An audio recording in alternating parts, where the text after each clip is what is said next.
I'm delighted to have Trent Walker start off our new series.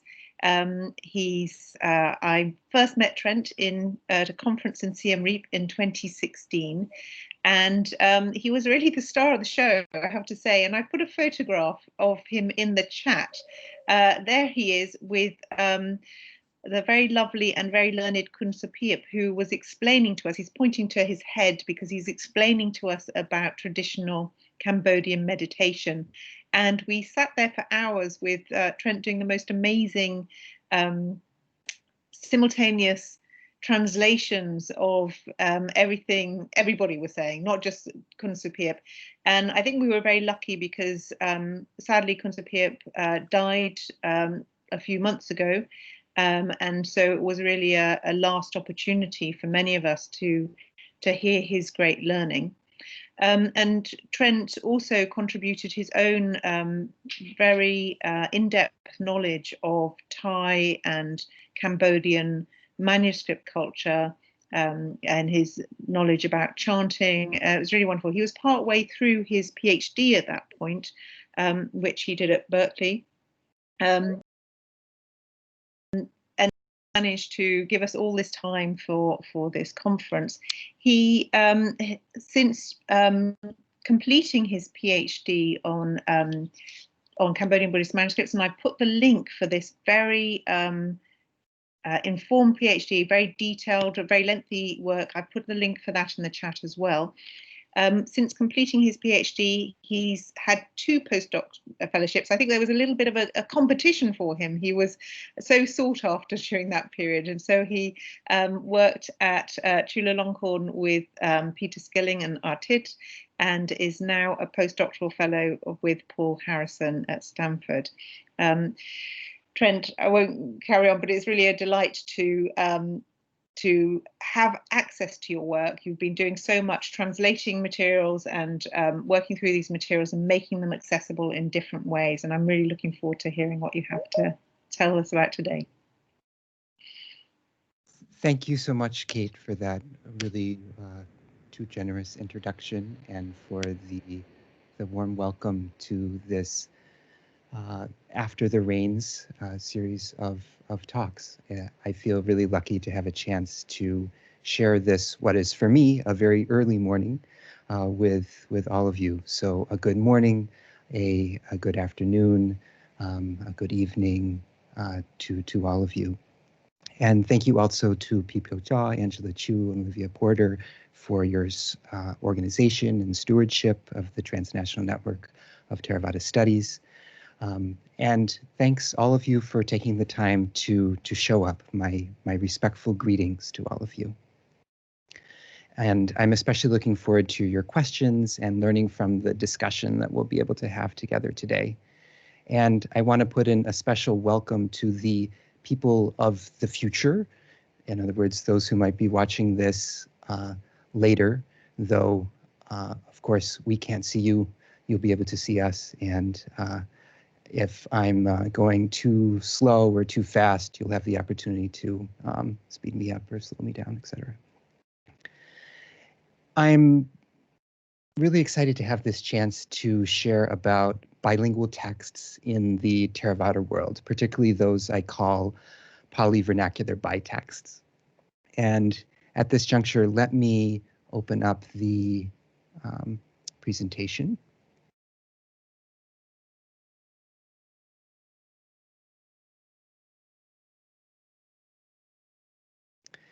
And in my talk today and in the discussion to follow, I'm inviting us to think about such bitexts in the light of the Indic Commentarial tradition. That is the long-standing practices of learned exegesis in Sanskrit, Pali, and other Indian languages. For the Theravada tradition, these, of course, include the Atthakatha, Tika, Yojana, and other commentaries composed in South India, Sri Lanka, and Southeast Asia. And in the wider Sanskritic world, I'm thinking of Buddhist and Brahmanical, Vakya, Bhashya, Tika, and other commentarial genres, particularly those on Kavya poetry. Comparison is always a tricky business, and my talk today is really only a first foray into the parallel and sometimes perpendicular histories of exegesis, translation and multilingualism in South and Southeast Asia. So with that in mind, I have three modest goals for our time together today. My first goal is that I want to share with you my perspective on the diversity of Pali-Vernacular texts, particularly those composed in second millennium mainland Southeast Asia. And through that, I'll take you on a whirlwind tour of the terminology, history, structure, and core techniques used in these bilingual compositions. And again, my goal here is to help us see Bitexts as a pan-Theravada phenomenon. My second goal is to introduce some of the main exegetical strategies found in Sanskrit and Pali commentarial traditions and place those in comparison with those used in Theravada Bitexts. And through that, I'll show you some broad commonalities in technique, as well as some specific parallels with the treatment of word order, rhetorical questions, abbreviation, and dealing with variant readings. My goal is to make both the scriptural fidelity and the creative genius of local exegetical practices more visible. And with that in mind, I'll close my talk highlighting some of the areas of innovation where Theravada Bitexts go well beyond the methods they inherited from the Indic Commentarial tradition. And my third goal pertains to our discussion. Any of all questions are welcome. And I think after my talk, one of the moderators will explain the format for questions. I myself forget how exactly technologically that will work. But I'm particularly keen to learn from your critiques, your corrections, since many of you have studied Pali exegetical methods, other exegetical traditions in the Buddhist world, as well as specific kinds of Pali vernacular compositions in far greater depth than I have. So my goal is to engage your doubts and hopefully to help me to be able to rethink some of my arguments and claims. So with that in mind, let's begin. This very term bitext has prompted some consternation, and I still have a grain of doubt when I use it. This word is a recent coinage. It has a technical sense in linguistics, namely a bilingual presentation of a text that includes both its source in one language and its translation into another. It's particularly widespread in computational linguistics and AI applications for machine translation. And I choose to use it here for three main reasons. One, it's concise. Two, it captures a key feature of these compositions, namely the creation of a document that is somehow at once unitary and dual. And three, it highlights for me the practical value of these compositions as tools that draw from a common set of techniques. The bitexts of modern linguistics, however, are not exactly the same as those of second millennium South and Southeast Asia, and nor, of course, are they the same as the many different kinds of what we might call bitexts in Western Europe, in East Asia, and in other contexts. In the Theravada context in particular, an Indic vernacular bitext, in my understanding, is a bilingual presentation of a text that combines portions in an Indic prestige language, that is Pali or Sanskrit, and a local vernacular such as Burmese, Mon, Khmer, Thai, etc., typically in an interlinear or interphrasal format. By interphrasal, I mean word by word, clause by clause, sentence by sentence. In other words, a bitext could begin with a Pali word, or then a Burmese word or words, a Pali phrase, then a Burmese phrase or phrases, and so on and so forth. The image on the lower left is an interphrasal Pali-Siamese Leporello manuscript with Pali portions in red Khmer script and the Siamese portions in black Thai script. And by interlinear, I mean line by line.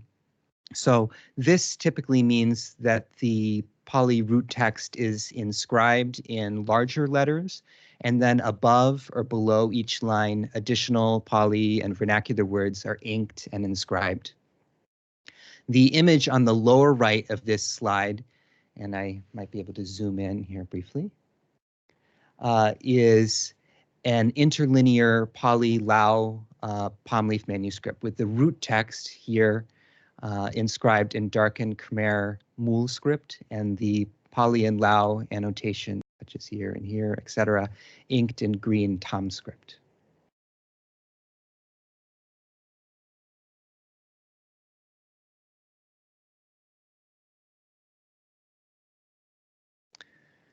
And in my talk today, I'm going to mostly be focusing on interphrasal examples, though the core techniques involved are really the same in interlinear bitexts as well.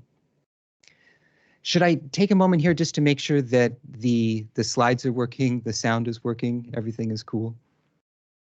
Oh, no. Everything's cool. Thank you very much. Great. Okay. Just wanted to make sure. So another reason I prefer to use the term bitext is that the local terms for Pali-Vernacular compositions in Sri Lanka and Southeast Asia are really quite numerous and varied. And this is just a partial list here on this slide. If you have others to add, please let me know, whether in the chat or in the discussion later on. For now, let me draw your attention to how these local terms tend to highlight either specific techniques used in how the bitext is created or the function for which a bitext might be composed. So thinking about techniques, we might see the technique of parsing coming out in the Siamese term dunyabot, annotation in Khmer yoksap, rearrangement in a Thai term like ple yoksap or Khmer prai lot prayo, gloss in the singular term padartha, or in the Lao genre term namasap. And in terms of functions, we find the function of support, as in support for reading, being highlighted in the Burmese term nithya, as well as eloquence in the sense of eloquence and oral performance in this Lana genre term wohan. My focus again in this talk is going to be on Pali vernacular bitexts, but Sanskrit vernacular bitexts are also found throughout the contemporary, or what is now we think of as the Theravada world in South and Southeast Asia, though these Sanskrit vernacular examples appear only rarely after the 18th century or so. They are constructed with the same techniques as their Pali vernacular cousins, and in terms of how we think of the historical development, and this slide is just one way of thinking about, can we imagine a timeline in terms of how the evidence for different kinds of Indic vernacular bitexts emerges over time in Southern Asia. I see four main types of evidence we can work with. The first are stone inscriptions, which may contain bitexts themselves, references to titles of known bitexts or techniques associated with bitexts. These show us, for example, the earliest instances in Pyu, Mon, Burmese, and Khmer contexts. The second are old texts that are found in relatively recent manuscripts, including some famous compositions from Sri Lanka and central Thailand, the dating of which is often subject to debate. The third type of evidence we could look at are securely dated manuscripts containing bitexts, which provide us with the earliest Lana and Lao examples, some of which I'll look at towards the end of the talk today. And finally, in the case of Vietnamese, the earliest Pali vernacular bitexts only appear in printed books in the mid-20th century. And it's these Pali Vietnamese bitexts adapted from existing Pali Khmer examples in the work of the pioneering Vietnamese Theravada monk Ho Tong, that I think are actually a kind of a helpful entry point for understanding how bitexts work. And the reason for this is that Ho Tong's interphrasal Pali-Vietnamese passages are among the simplest Theravada bitexts in terms of technique and structure. The Pali root text in this case is the prose commentary to the verses of the Vasantara Jataka, and specifically the concluding Samodhana section. And the source passage contains 7 Pali words, beginning with Maha, Vasantaro, Raja, etc. And however, in the Bitexts, down here, only the first, fourth, and fifth of these are retained, Vasantaro and Ahang Eva. But the interwoven Vietnamese portions still capture the sense of the elided words. And just as a convention that I'm using in my work in general and in this talk as well, the Roman type portions are representing the Pali root text, both in my presentation of the original Bitexts and translation, whereas the bold portions are representing the vernacular. And then from time to time, I also will use a schematic diagram like that in the bottom of this slide, just a way of visualizing what is the process by which a root text is converted into a Bitexts. And here we have the source text represented as these 7 Pali words in sequence. This in turn becomes a Bitexts where we can imagine on the bottom register the original Pali words that remain, and then interspersed between them, each bullet point representing a vernacular word. And what happens is that this yields a Bitexts that reads fluently in Vietnamese and yet incorporates Pali phrases within it. And here's just a slightly more complex example of the same type, and really actually from the same paragraph of Ho Thong's presentation of the Vasantara Jataka. The enumeration of the Samodhana continues here. Senako Asikasapo Mahosato Lokanatho. Senako was Kasapa, Mahosato was the Lord of the world. And I represent these 5 Pali words as 1, 2, 3, 4, 5 in the diagram below. And in the Bitexts, a single word, asi, is elided, but the sequence of the Pali words remains unchanged. But however, you'll notice that something a bit different happens here. There are 2 Pali words that are implied in the text that are added here explicitly by the author of the Bitexts, Tada Gale, which are rendered into Vietnamese as Traum Thời Đó, or at that time. And I have marked these added Pali words in italics, and that's a convention I'll keep using in the rest of the presentation. And in the diagram below, I represent them with letters in italics here. And in his glosses, Ho Thong skillfully renders Pali prose names with known Sino-Vietnamese equivalents. So, for instance, what he renders as Ga Yip or Ya Shua in Chinese is the Sino-Vietnamese term for Ga Shapa. So that's his rendering of Gasapa in the text. And the result, both his translation choices and the structure of the Bitexts results in a composition that reads perfectly well in Vietnamese and to some extent in Pali. Tada Gale Traum Thời Đó, Senako Giáo sư, Senaka nấy là Kasapo, Thượng tọa Ca Diếp, Mahosato, Đức Mahosata nấy là Lokanatho, Đức Đại Bay chánh đàn chân giác siêu nhiên như thế. At that time, Seneca, the sage Seneca, was Kassapa, the venerable monk Kashapa. Mahosata was the Lord of the world, the great compassionate Lord, the miraculous, rightly self-awakened one, in just this way. The structure of Pali-Vernacular Bitexts can be considerably more complex. So let's take a look at a Pali Khmer example. This time it's an excerpt of a traditional law code, the Gram Kabat Sak, or the Law on Treason. Here, the anonymous author begins by quoting a short passage from the Devadutta Sutta in the Majjhima Nikaya, and that's shown at the top of the slide, beginning with Tangenam Bhikkhave in the orthography of this particular law. The author then creates a complex bitextual passage, which here I've transliterated in the bottom half of the slide. And as you can tell from the passages in bold, namely the vernacular portions in Khmer, they're really quite expansive and elaborate. And then you'll also see that numerous Pali words in italics have been added, by the author of the Bitexts to argue for a distinctive reading of the source, one that serves the particular purposes of his legal argument, which is actually quite different than how this particular excerpt is used in the Devadutta Sutta itself. So, for instance, the first two added Pali words, tada, kale, interesting, the same as in the Vietnamese example that we looked at before, whereas Hậu Tông simply had Traum Thời Đó. At that time, he offers the anonymous Khmer author offers a much more elaborate gloss that fills in the context. កាលនោះសម្ដេចព្រះពិជិតមាចរិយវង្សទ្រង់សម្ដែងនៅធម៌វិសេសទេសនាជាស្ដាប់នៃទេវតាមនុស្សសត្វផងទាំងឡាយថា At that moment, the Buddha, the august conqueror of Mara in the lineage of the teachers, preached a sermon on the precious dharma to be a model for gods and humans alike, saying, etc.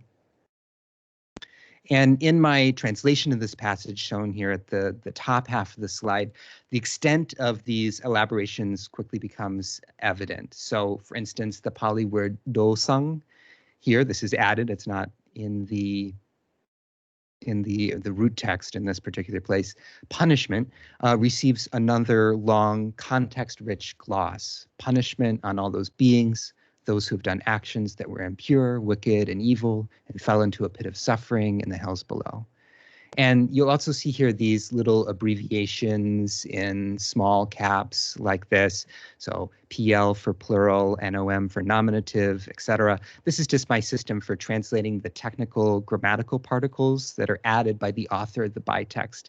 And some of these particles, and in some cases most of these particles, are not necessary in ordinary Khmer prose. But in Bitexts, they make explicit a link between Pali morphology and vernacular grammar. And we'll see this also in Bitexts in other contexts in mainland Southeast Asia. And then on the bottom of the slide, in the schematic diagram for this 19-word Pali passage, you can see a number of distinctive features becoming visible. So the Khmer words, again represented at these bullet points, form quite long, extended phrases. And 6 Pali words are added, represented as the letters A through F, that have been scattered throughout this passage to provide the appropriate grammatical structure for the particular interpretation of this passage that the author is advancing. And also, unlike in the Pali Vietnamese examples, the 19 words of the Pali root text are not kept in their original sequence. We have 3, 4, 5, 1, 2, 7, 6, 8, 9, 10, 12, 11, etc., but are rearranged to meet the demands of Khmer syntax. And once again, however, the entire passages in this context is comprehensible in Pali as well as in Khmer, both separately and in concert. And from my point of view, the examples so far give us perhaps an emerging idea of how the core techniques and structures of Bitexts work. The Pali words of the root text may be elided or in some cases expanded. These words are then placed in a sequence that's suitable for the syntax of the vernacular language. Then vernacular grammatical particles and also glosses are added. And these, again, sometimes may be accompanied by substantial elaborations. The resulting Bitext is readable in both language, but has a new structure, one that's, in my view, entirely its own. And these same techniques may be applied to interlinear Bitext as well, as I mentioned before. So just very briefly, here is a Pali-Siamese example in which the added Pali words and Siamese grammatical particles and glosses are added in ink above and below the main Pali text here of the Dhammapada Atthakatha. So just to zoom in here, you can see some of these quite small glosses, about 2 to 3 millimeters tall, that have been added by the animator, who in this case is creating the beginnings of a Pali-Siamese Bitext. And since the inscribed root text in this case can't be physically rearranged to fit the Siamese syntax, the author of the inked annotations added numbers and letters, which here I've transcribed, below the main and above the main line of Pali words to indicate the order in which they should be read in Siamese. And these inked annotations, however skeletal they appear, they're actually sufficient to create a Pali-Siamese Bitexts, and on that basis to furnish a complete vernacular translation. So the methods that I've been discussing so far, I would say that they fall into three main categories: selection, analysis, and presentation. And the examples I've brought out in the first part of the talk have focused on the core techniques of analysis. But prior to that step of analysis, the author of a Bitext must first select a polytext. And this can be an implicit or explicit citation of an existing polytext, or it can be a set of new Pali passages that are invented expressly for the purpose of the Bitext. The selection phase is followed by analysis. A Bitext author must first parse the Pali text in question, so dividing words, resolving sandhi, adding spacing, punctuation, and the like. They then can amplify the root text, usually by expanding enclitic forms and supplying implied Pali words and phrases. We saw some examples of that. The amplified Pali text is then rearranged to suit vernacular word order. For Southeast Asian languages, though not for Sinhala, polymorphology may be marked with technical particles, some of which are only found in Bitexts. The final step of analysis is offering glosses in the vernacular language itself, which may be simple or, as we've seen, quite complex.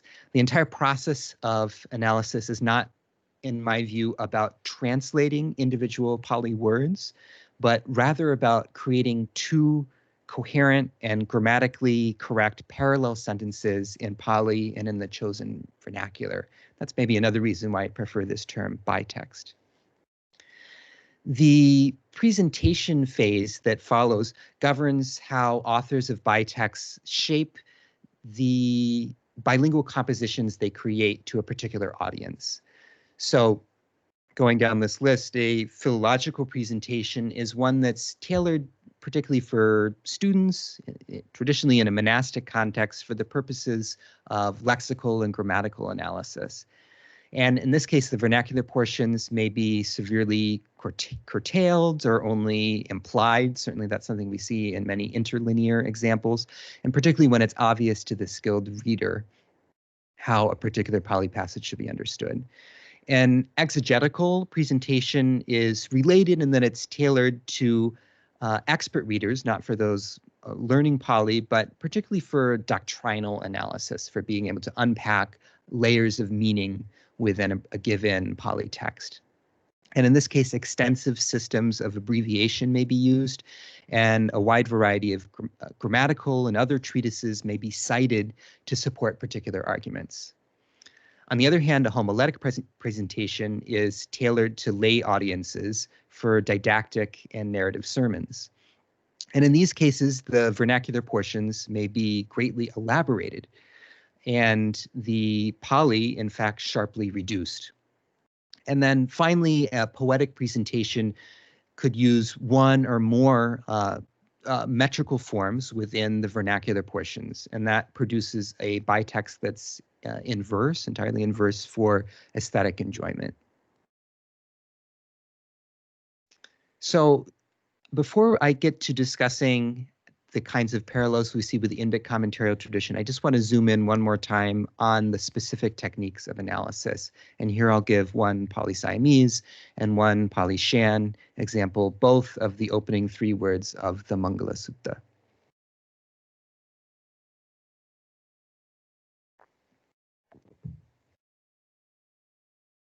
So here you can see what this manuscript looks like, but the actual passage that's being cited is only being implied here, Eva me sutang.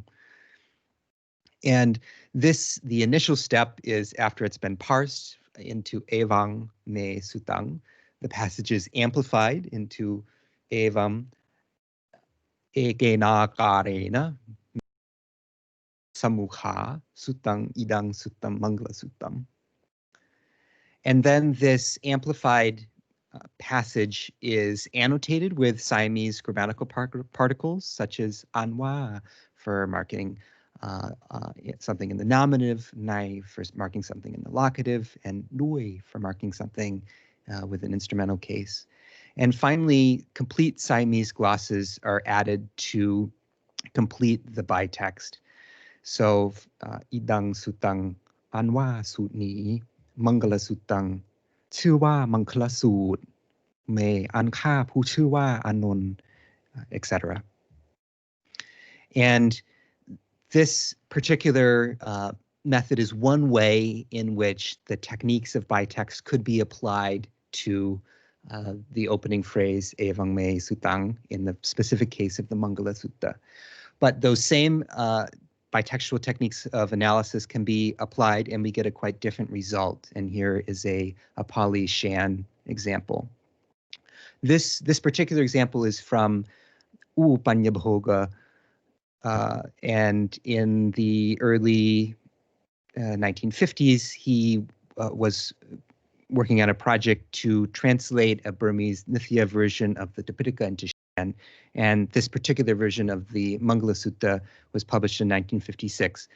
I only have access to this book through a scan that I downloaded from a Shan website on the internet, and it happened to be annotated by a previous Shan reader at some point in red ink, and you'll see that this reader has quote unquote corrected Upanyabahuga's bytext by changing Burmese style spellings of Pali words into Shan style spellings, replacing some Burmese loan words with native Shan equivalents. So for instance, replacing thong with ao in the phrase upadharitam lai thong ma khayao, and excising some Burmese words altogether, such as the honorific ta in Mahaminkala Suk Ta Nai.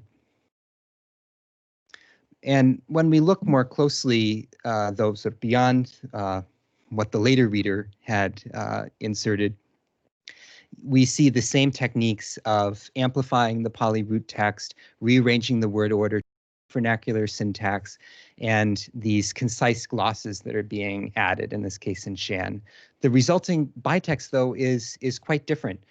Different Pali words are added, and when we look at the structure that emerges here represented in this schematic diagram, again, beginning with Evang me sutang as the implied cited text, but then that's rearranged to me evang sutang, and then all of these other Pali words are added. Bhante kasapa, in this case, recalling Ananda's recitation of this text at the Bhaktama Sangiti, and some Pali words being expanded. So me being ambiguous as an enclitic pronoun is expanded into maya, and as if it's not clear who this maya is, that is further amplified into anandena, etc.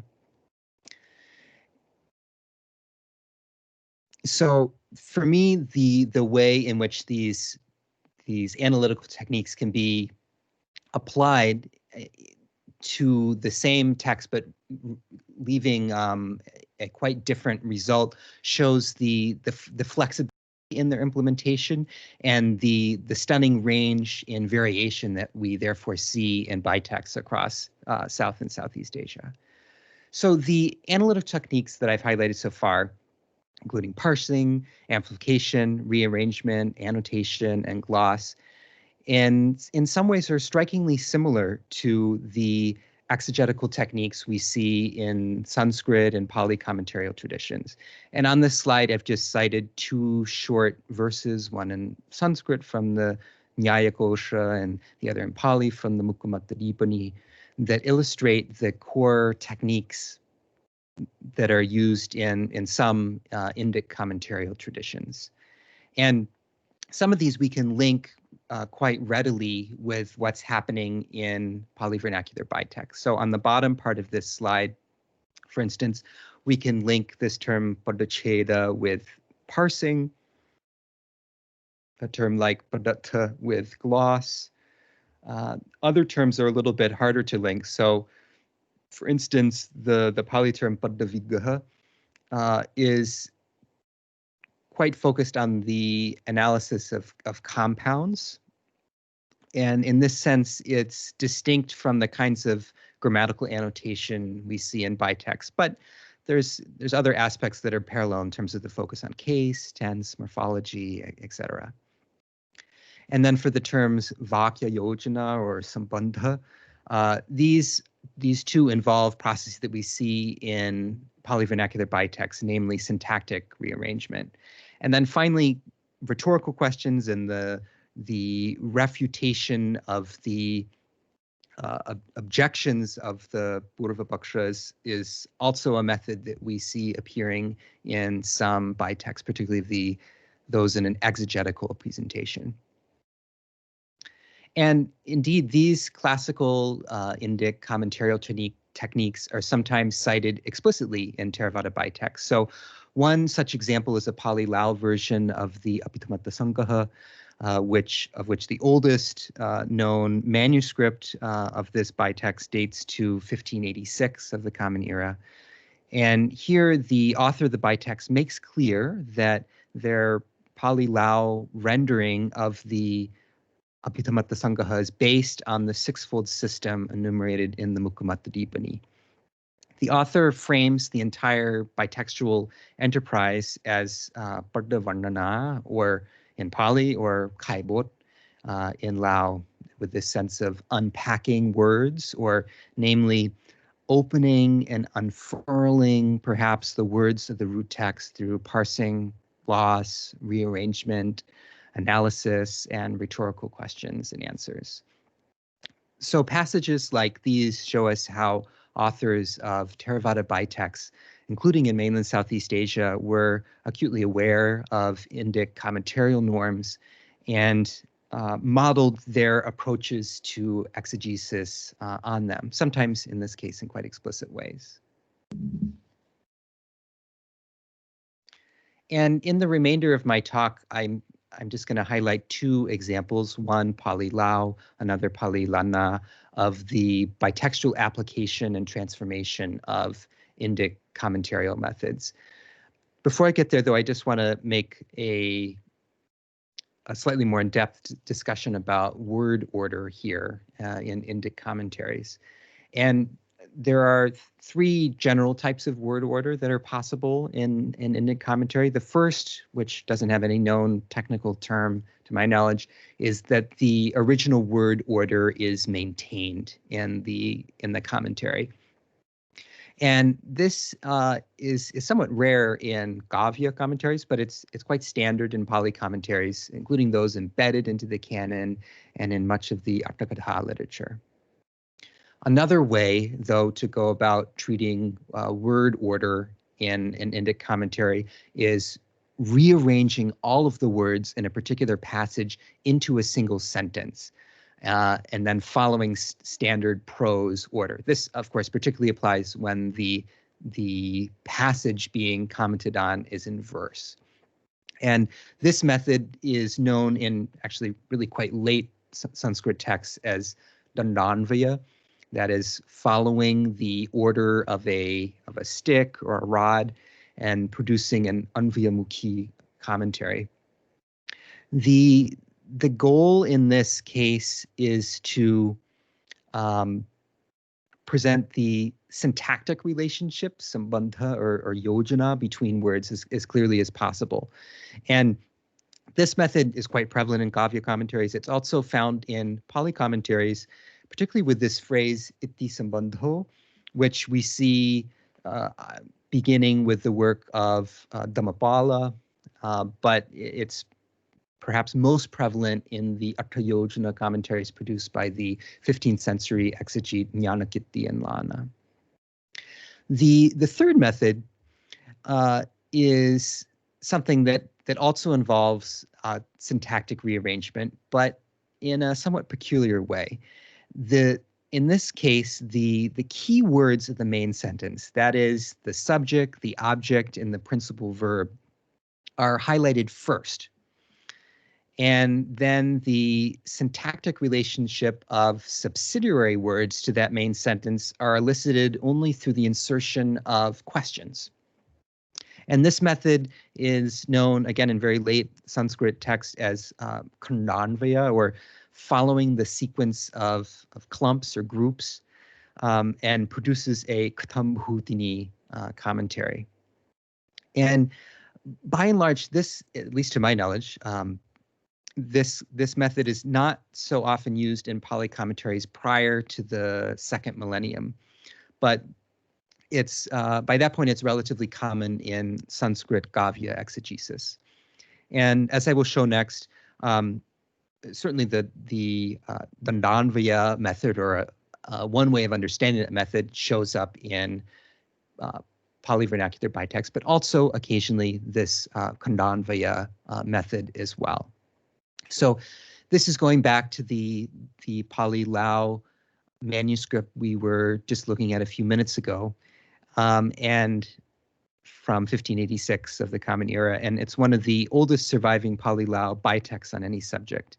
And on the top of the slide, I provide the first verse of the Abhidhammatta Sangaha, which the bitext first cites in full, and then after that presents it in a Pali Lao form. So, like before, the words in italics down here are ones that have been added by the author of the bitext.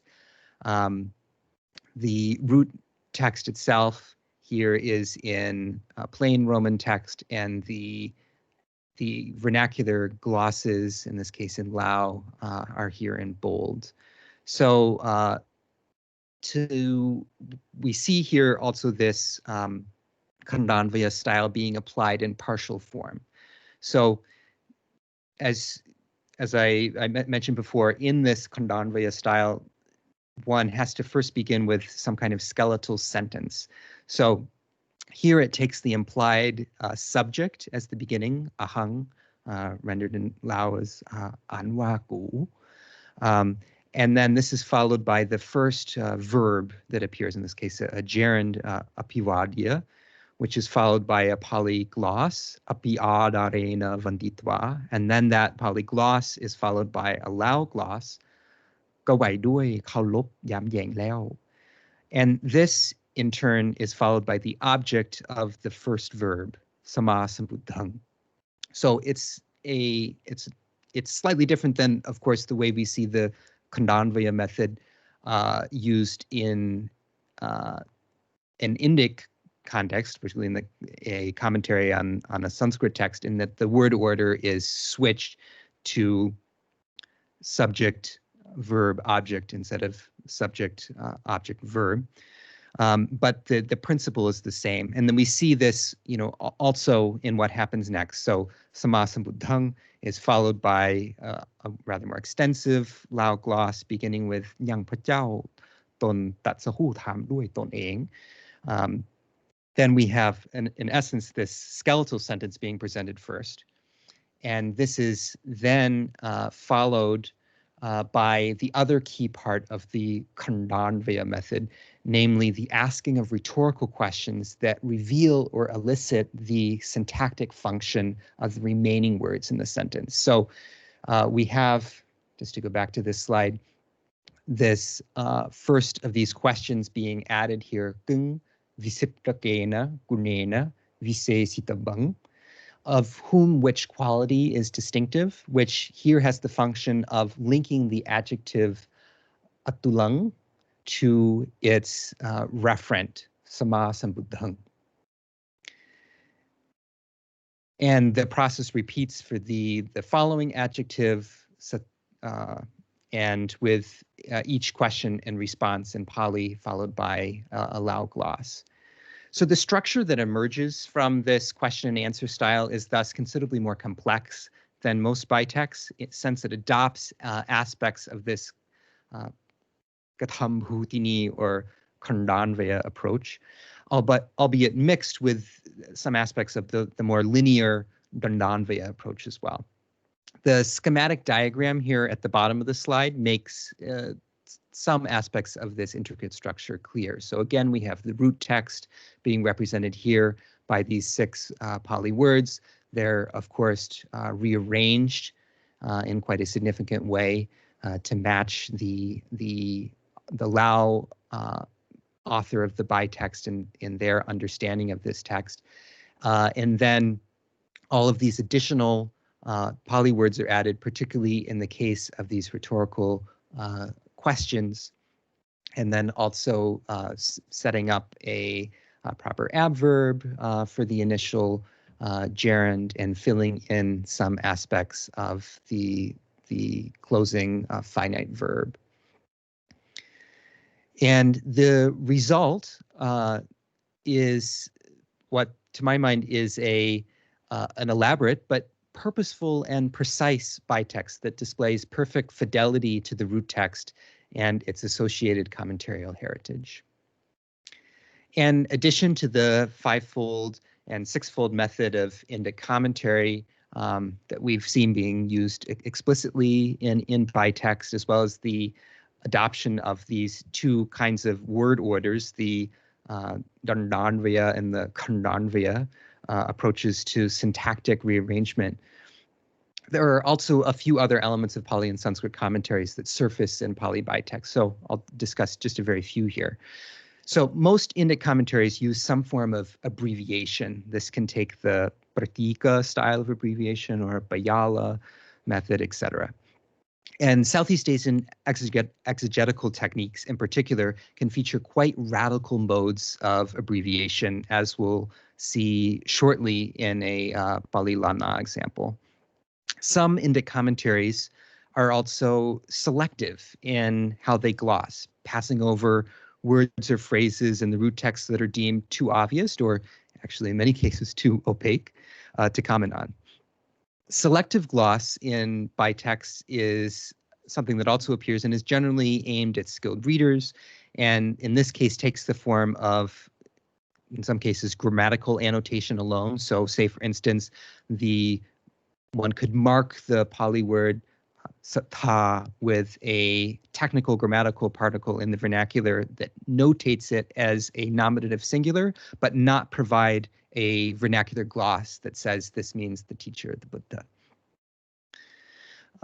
Both Pali and Sanskrit commentarial traditions feature the admission of variant readings and interpretations, and in the Indic context, these are typically signaled by some kind of stock phrase like yadva or athava, etc. And Theravada Bitexts also include a number of alternative readings as well. Not so much in Bitexts for sermons, but particularly those that are aimed for exegetical use. And a number of these alternative explanations are not found in any known Pali commentary. They're added by the author of the Bitext according to their understanding of the multiple possibilities for interpreting or understanding a given text. And they may be signaled by a variety of idioms in vernacular or in Pali.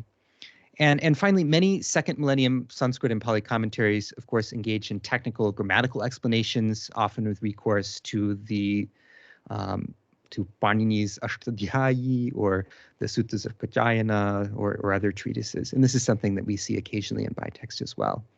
So the final example I'll show here is how some of these advanced exegetical techniques appear in a 1585 CE Pali Lana manuscript of the Abhidhamata Vibhavini, a commentary to the Abhidhamata Sangaha.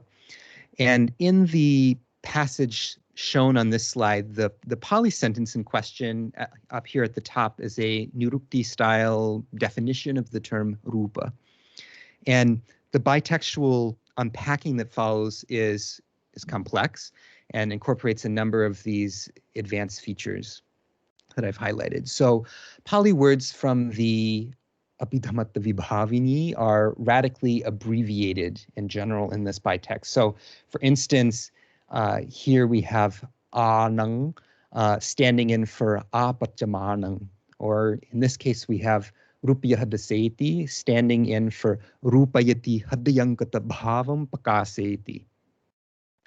And the Lana glosses likewise are highly selective throughout and assume advanced knowledge of Pali, syllable Lana words like samdaeng, or sometimes abbreviated as sam, and other examples. And this here, we can see the aim is to elucidate the Pali text and its doctrines to a skilled reader. When this is read out loud, it doesn't immediately make sense unless one is already intimately familiar with the root text of, in this case, of the Abhidhamma Vibhavini.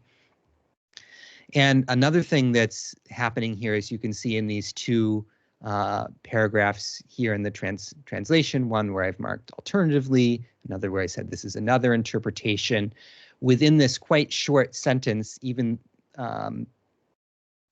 though this is not a case where I know there's another interpretation within the Pali-Commentarial tradition, the author of the Bitexts here has provided one principle and two alternative sets of understandings for this particular passage, how it should be construed, and therefore how it should be translated into Lana. And while in this particular passage, there's no citations of grammatical treatises, they appear elsewhere in this manuscript, and they're common in other Pali Lana manuscripts of the Abhidhamma Vibhavini and other kinds of Pali texts that were used for exegetical study and analysis during this period.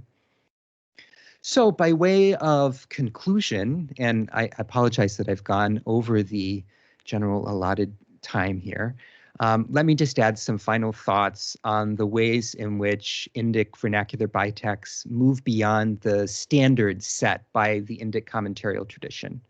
First, and perhaps most obvious, is the fact of bilingualism itself. And with some Tamil exceptions aside, to my knowledge, most surviving Indian commentaries on Pali and Sanskrit texts are in those languages and not in local vernaculars. Second innovation is the application of bitextual exegesis to general audiences, especially for sermons. So the actual, I just looked at a couple of examples that were evidently not for sermons, the bulk of the bitextual manuscripts that are transmitted in Khmer and Thai, that is in Siamese, Lana, Lao, etc. contexts, are expressly designed for public recitation rather than for private reading by specialists. And such homiletic bitexts may elide large portions of the Pali root text, yet still maintain the signature eloquence and fidelity to tradition that the bitextual techniques themselves help guarantee. A third innovation is deploying the core set of bitextual techniques for creating a bilingual composition in verse. And such poetic bitexts flourished in Siam and Lana and elsewhere in the Theravada worlds. And to my knowledge, this is quite in contrast to mainstream Indian phrase-by-phrase commentaries, which are essentially always in prose. The fourth innovation is that Indic portions, or the Indic portions of a bitext, need not belong to any existing text. And this goes back to this issue of selection and this choice of citation or invention I mentioned around the middle of the presentation. So some Pali-Vernacular bitexts are composed on the basis not of an existing source, but on an invented source or root text.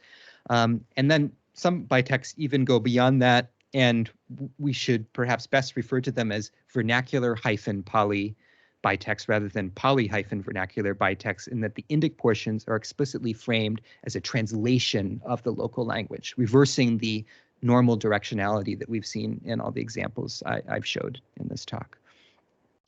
And in my view, these and other innovations allowed Pali-vernacular bitexts to dominate intellectual discourse within certain circles, particularly elite and male monastic circles across much of mainland Southeast Asia in the 14th through 19th centuries, and in the process set a standard within those circles for learned prose, legal reasoning, and belles lettres. So thank you very much for your attention. I'm really looking forward to your questions. let me just leave this bibliography slide up for one moment so that it is accessible on the video recording. But that is all I have to share today. Thank you again. Well, many thanks indeed, Trent. It's a fascinating talk. I'm sure people have many questions, and we will move on to that in a second. First, I do want to announce our next talk. So our series of talks here is a monthly talk on the third Friday of every month. So the next one will be the 18th of December at the same time using this same Microsoft Teams link. And our speaker will be Rachel Saruya of the University of Toronto. And her talk will be on Learning Directions, Myanmar Burmese Buddhist Nuns Education Trajectories, the Singalovada Sutta, and the Importance of Responsibility. So please do mark your calendar. So we will now have the Q&A for Trent's talk. Keep in mind that this is also being recorded. You can ask your questions in one of two ways. You can either raise your hand by tapping a little hand icon on your floating menu bar, or you can write your question in the chat. I'll read it out. So please go ahead to ask any questions that you have. Perhaps while people are gathering their thoughts, maybe I could ask one. Trent, can you give us an idea of how these bitexts circulated? I mean, do you frequently see the same exact bitexts circulating among certain language group? I mean, did they have commentators commenting on previous commentaries that you have found in other bitexts? Sure. Thank you again for moderating the question and answers, Angela. I really appreciate it. And thank you for the question. So in terms of how bitexts circulate, they, in my understanding, it's not radically different than the way any particular written text that would be transmitted on palm leaf or Leporello format would have circulated in, say, mainland Southeast Asia and Sri Lanka between the 14th and 19th centuries. That is the most common way in which a new manuscript is created is copying an old manuscript. So very few bitexts that I've seen are autographs. That is the scribe who writes the colophon identifies themselves as the author. That only very rarely happens. In almost all other cases, they're copying an existing bitext. Just as they would be for a Pali text or a vernacular text. Of course, interlinear bitexts don't fall into that category when they have these inked annotations, which are the ones I've seen are essentially unique to the particular annotator and their areas of interest within the underlying inscribed Pali text.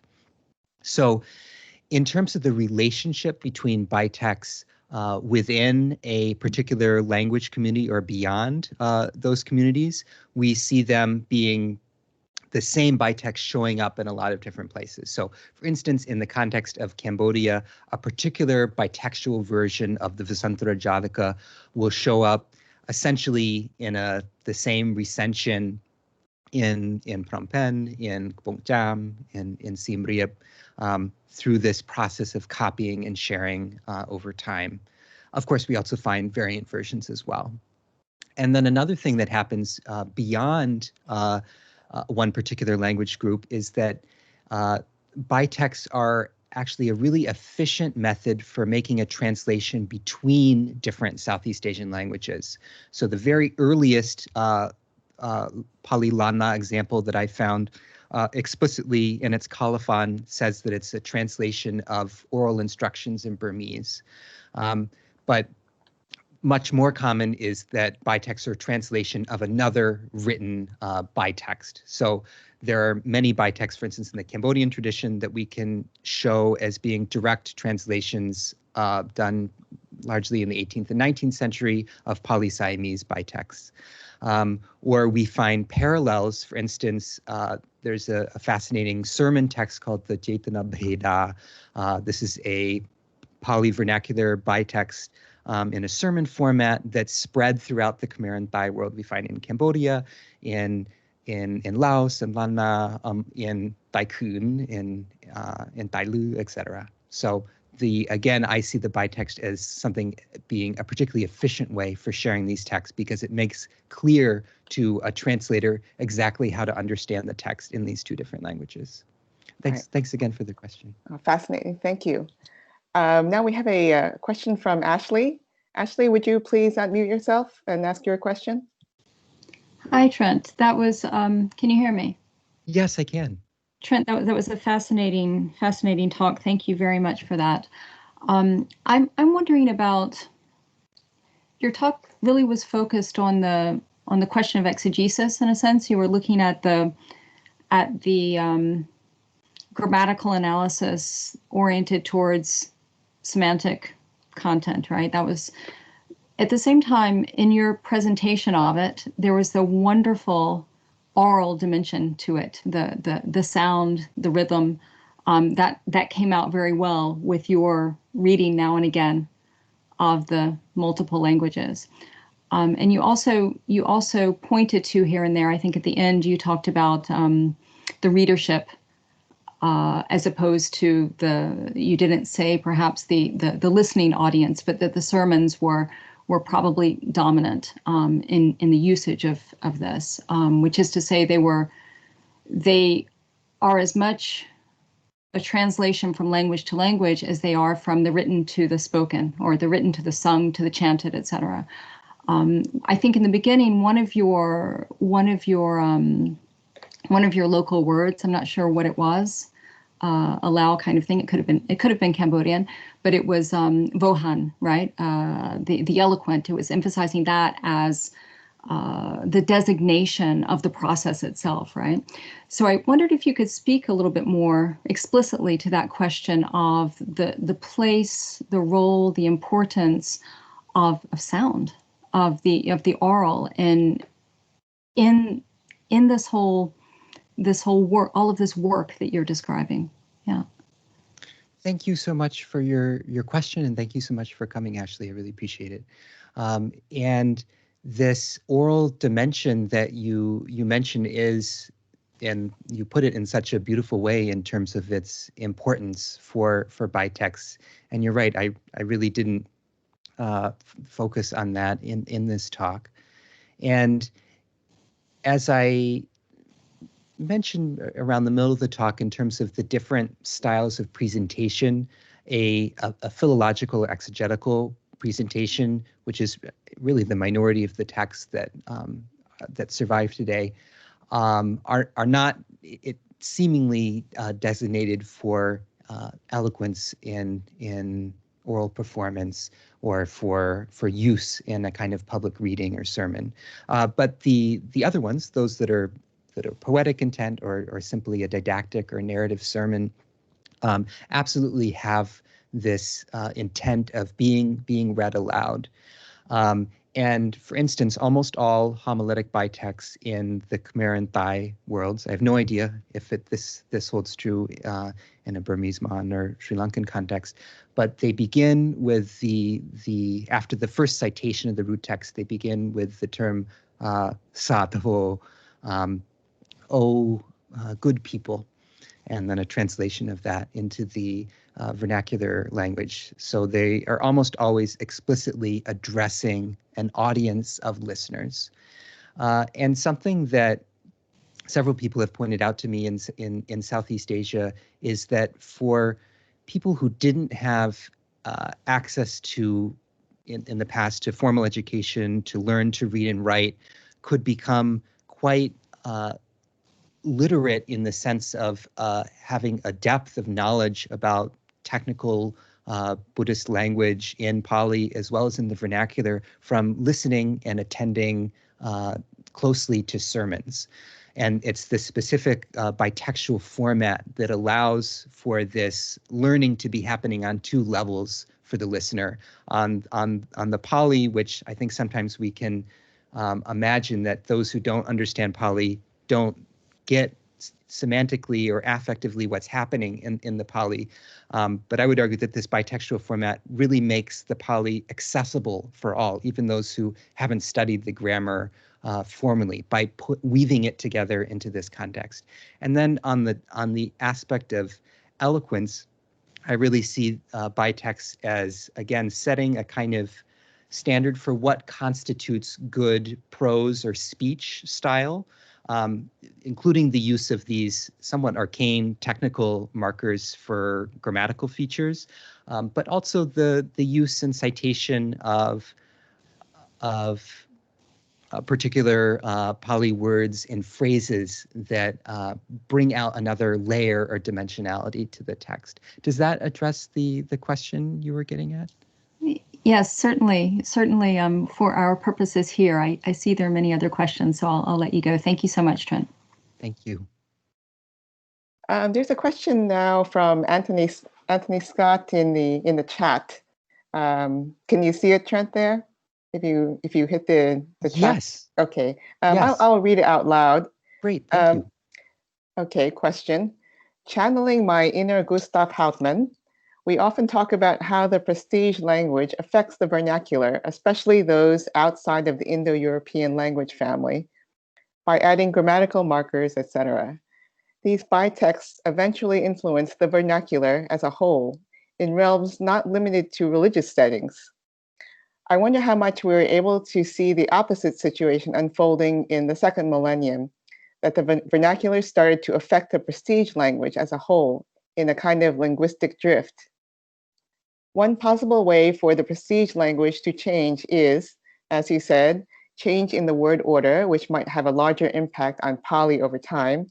Or are there other possibilities for the prestige language to undergo a linguistic drift of its own through the influence of these bitexts? Thank you, Anthony, for your question. And it's so lovely to be able to meet you through the possibilities of this Teams format. And with regards to your question, yes, this is totally fascinating. And I agree that that there must be ways in which the aspects of different vernacular languages also affect the way, for instance, Pali is being composed in different contexts. And I have not studied this in depth, so I can't give any particular example. And maybe you have examples or others have examples to show exactly how this happens. But I think it would be quite valuable to look at some texts. For instance, the Dhammadevi Vangsa states explicitly that it's translated from a Thai language into Pali. And other narrative and chronicle texts have this kind of feature. We can also assume this is the case for certain Anisangsa texts, etc., that seem to be translated into Pali from the basis of a bitext or the basis of a vernacular language. So it would be wonderful to study that more in depth, because it's such a rich area to explore. And I'm not sure about beyond word order what other aspects. Certainly we see the incorporation of local lexical terms in some Southeast Asian Pali compositions, but again, I don't know what else is going on there. But thank you again for the question. Okay, so Anthony has put a note in the chat that he had to go to a tutorial, but he will listen to your answer on the recording.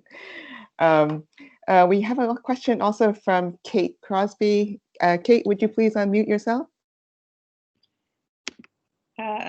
Thank you very much. Thanks for making the implicit and unthought about explicit and unpacking that. That was really helpful. Thanks very much, Trent. Yeah, I have lots of questions. One is just coming back to Tony's question just now about the prestige language getting changed. And I was thinking that a good example of that is in the Rasavahini, which Sven Bretfield translated and examined. And one of the very striking things in that is the use of the absolutive. It's almost like going from Sanskrit to Hindi, where you're still in Pali, but the absolutive is used as the way of progressing through everything. So that's Sinhala influencing Pali there. And I had a couple of questions around that. One is, you gave the example of the Shan annotated book, so where the Burmese is being kicked out and the Shan replacing it, and we can assume this is a post 1962 change to the text. And I wondered if you see anything like that, where we're seeing the politics coming through in shifts in language. The other question is, I'm hoping I'm sorry, so many questions, so I'm just randomly picking the ones I would like you to answer. I have a mystery that has puzzled me for a long time, and it's about an Anisangsa that I think Olivier de Bellin has now published in Khmer, which is very much as you described, so with the Pali words then inspiring this actually completely different story, because the Pali story is from, I think it's from Majjhima Nikaya Atthakatha, and then it turns into a story, somebody's ill in it, and then the Anisangsa turns this into a story about how good it is to give toilets to the Sangha. And one of the puzzles for me in that is that I can see that the Pali used is from the Atthakatha, but actually the Pali words are different. And I've just wondered what you thought might be the process behind that. So we've got the identical meaning, but different Pali words, as if there were two parallel versions of the Majjhima Nikaya sutta in question. I'll stop there. I do have other questions, but I don't want to hog the microphone. Thanks. Thank you so much for your questions. Really briefly on the absolutive, that's absolutely something, that appears in Southeast Asian Pali compositions as well, in a sense used as the finite verb in a given sentence. So perhaps that's something else that's coming back to Tony's question. With regards to the politics of language, I haven't looked at that so specifically. There's lots of politics around script and translation. I particularly see it in the context where I'm most familiar, between Cambodia and Thailand. But I haven't looked at that so closely in terms of Bitexts. So I would have to think if there are other examples that are quite so explicit as we saw in that Pali-Shan example.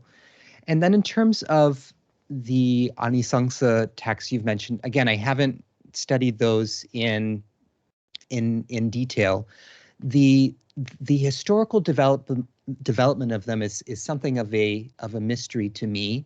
The earliest, if we just think about Southeast Asia for the moment, and particularly in the Khmer and Thai context, the earliest evidence for Anisangsa kind of appears all at the same time in terms of the oldest manuscripts of these genres are already bitexts. They're not in Pali. Appear in the early 17th century in Lana and Laos. And then also at that same time, we have inscriptions in Cambodia left by pilgrims at Angkor Wat that mention the titles of specific Anisangsa texts that are still known and used today.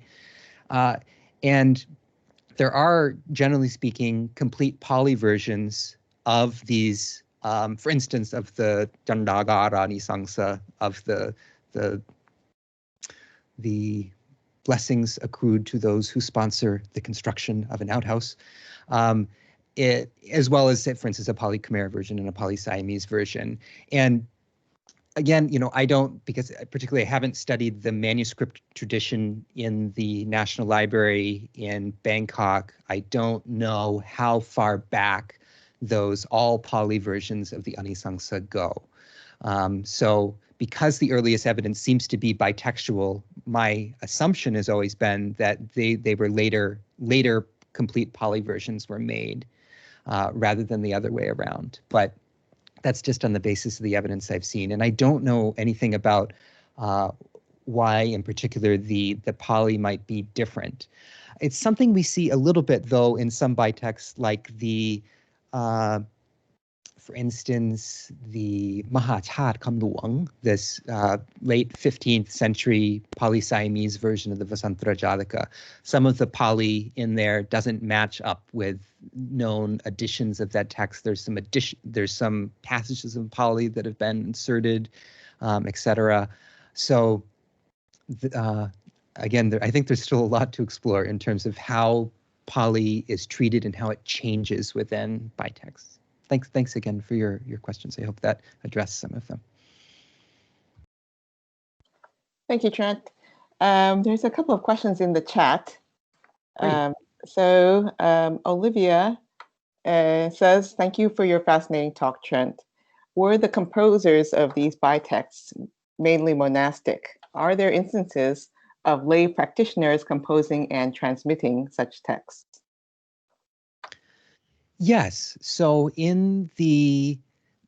certainly in terms of transmission, the colophons for these manuscripts, and it's quite fortunate that, for instance, in the Lana and Lao traditions, that colophons are very frequent in bitexts. We can see who the sponsor was, sometimes also the scribe, and the scribe is sometimes a lay person in those contexts, sometimes a former monastic, sometimes they appear just to be a lay person. And in terms of as I mentioned before, the authored bitexts that we know of are extremely rare, outside of ones that are, say, poetic ones composed in court circles. So almost all of the bitextual sermons, bitextual exegetical texts, etc., are completely anonymous. The ones that I've happened to have seen having authors that aren't these major famous compositions are either former monks or current monks. But I think there's probably a lot more to explore in looking at those colophons. Were there other people involved in transmitting these kinds of texts? But if we move a little bit beyond, because my talk was focused on the sort of the more formal side of bitexts, there's also a whole variety of more informal ways in which the elements of bitexts are incorporated into a whole range of other Buddhist texts, particularly in Southeast Asia, that we would ordinarily just call vernacular, but happen to have some of these bitextual passages within them.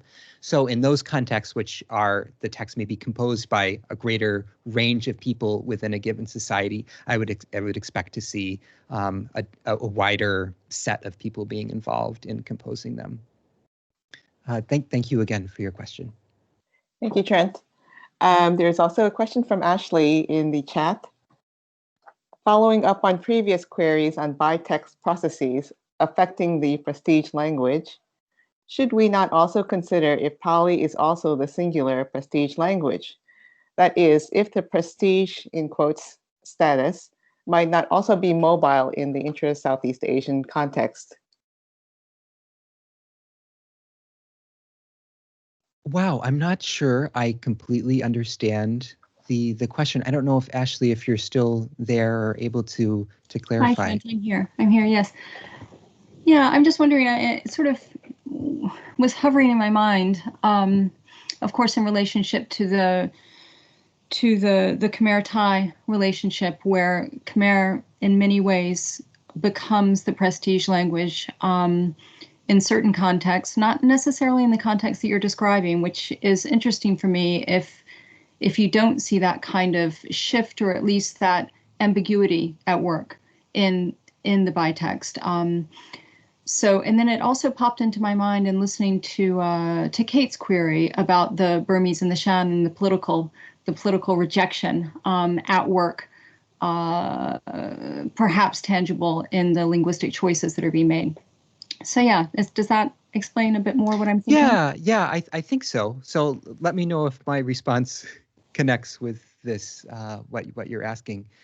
So just in very practical terms, this format of the bitext, even though in theory it could be applied to a relationship between vernacular languages, I haven't seen it being used in that context with in a sense, a few exceptions. So one exception, for instance, is and this relates to the status of Khmer as a prestige language in the early Ayutthaya period in Thailand.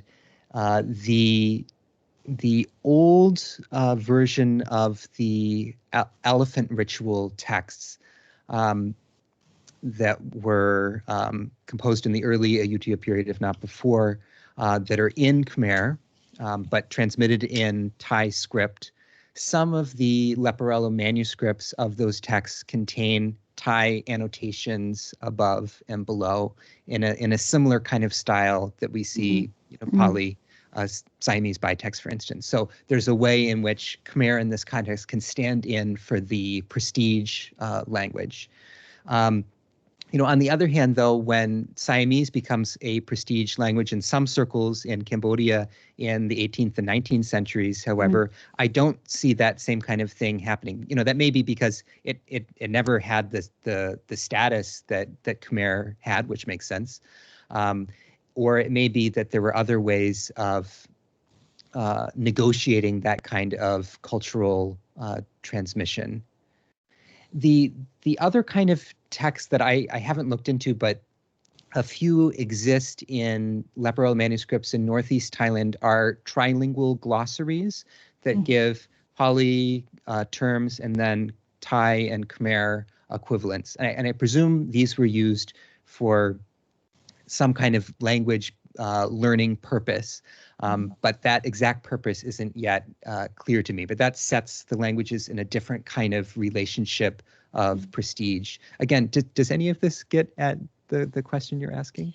No, absolutely. It just seems to me that there's a range of usage which would be interesting to think about comparatively. What is the distinction, and can one make a precise and definitive distinction between the bilingual and the Bitexts that you're describing, for example, and perhaps in that comparative, in order to think about that comparatively, you would have to think about usage. I mean, you just did so by raising the pedagogical, the language learning as opposed to the Dharma learning at work. So yeah, thank you. It's a very open question. I don't have anything particular in mind. Thank you. Okay, thank you. Thank you. Now we're coming up to basically 90 minutes for this seminar. So I wonder, Trent, do you need to go? Can you let us know when you? No, I don't need to go. Fortunately, it's only 6:30 a.m. here, so okay. I have lots of time. You look fantastic for 6:30 a.m. I tell you. Thank you. Okay, we do have a couple of questions in the chat. So the first one is from Panyadeepa, and it says, thanks for the wonderful talk. I wonder if such bitexts occurring in Pali and other vernacular languages is unique to the Pali Theravada tradition. I am not aware of such occurrences in Chinese Mahayana traditions. I may be wrong. Could you find such bitexts featuring Sanskrit and local languages in other Buddhist traditions, such as Tibetan or Mongolian traditions? Thank you. Sure. Thank you so much for your question.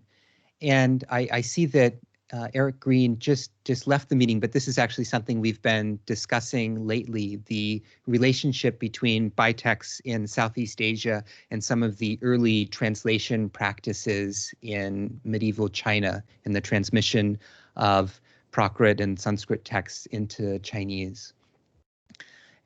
So I'm sorry that he's not here to give a more informed response on that particular set of issues, but I can try to give you an overview of how things I see as parallel to bitexts in the Theravada tradition show up elsewhere in the Buddhist world and beyond. So first of all, I would say that bilingual texts in general is something that shows up all over the world. For a variety of different purposes, whether it's for language learning or for literary purposes. And some of those intersect with bitexts, some of them don't.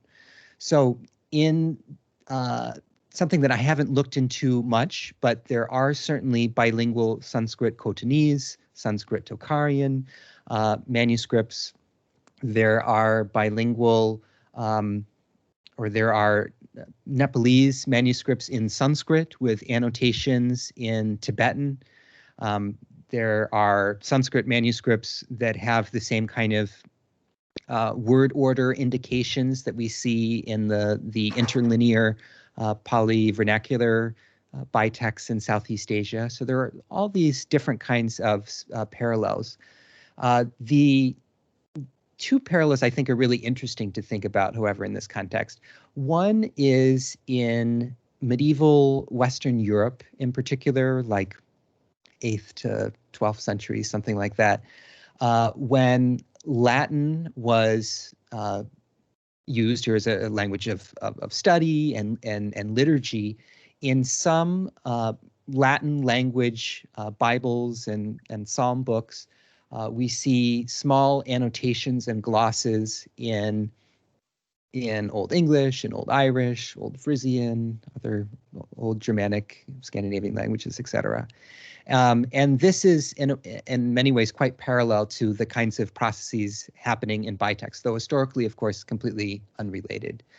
Another parallel that's interesting to explore is in the East Asian context. So some of you may be familiar with, for instance, in Japan, this method of vernacular reading, or kanbun kundoku, of taking a text in literary Chinese and reading it in Japanese. And that process involves a method of annotation that shows in what order the individual characters are to be read, what kinds of Japanese grammatical particles need to be inserted in order for the text to function, and how to construe the grammar of the whole phrase.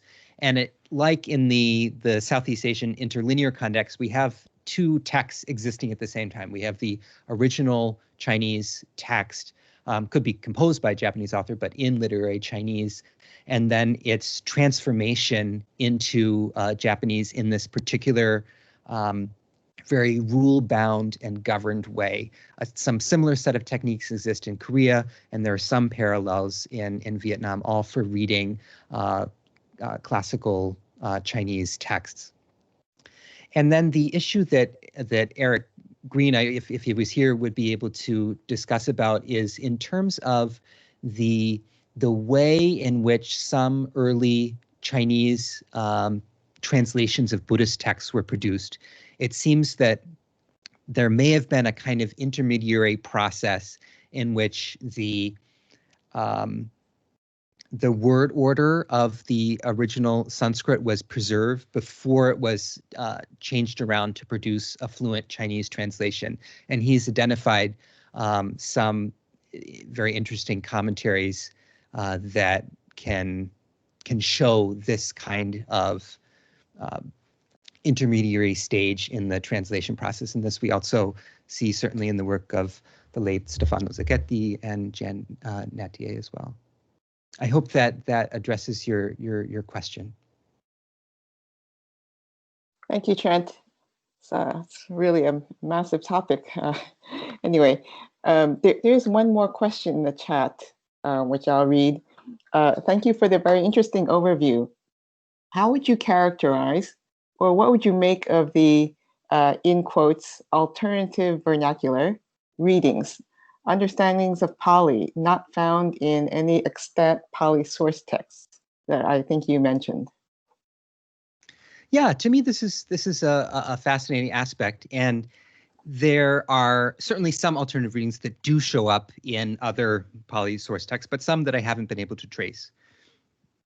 And to me, it shouldn't be too much of a surprise that there are these additional alternative readings, because the authors of the bitexts were clearly of these exegetical bitexts in particular, were well steeped in the Pali-Commentarial tradition that identifies these kinds of alternative readings and understandings of, and equipped with their deep understanding of grammar, they're able to therefore see how a passage could be read in different ways and be able to present that to their readers, their listeners, their students. So to me, it's a fascinating aspect, and it demonstrates the kind of continuity that the authors of the bitexts, of these exegetical ones in particular, saw themselves in with regards to the, say in the late 15th and early 16th century, a Pali exegetical tradition that was still evolving and continuing and very much alive in places like northern Thailand. Thank you again for the question. Thank you, Trent. Are there any other questions? Kate, did you want to ask something else? Perhaps if not, we might wind up and thank Trent. Yes, thank you very much. I do have some more questions, but I know I can ask Trent separately. I think we will finish up here and finish the recording here, so that it's in a manageable size for people who want to listen to this in the future. But Trent, may I add my words of thanks to Angela's for taking us through this. And I just can see how much work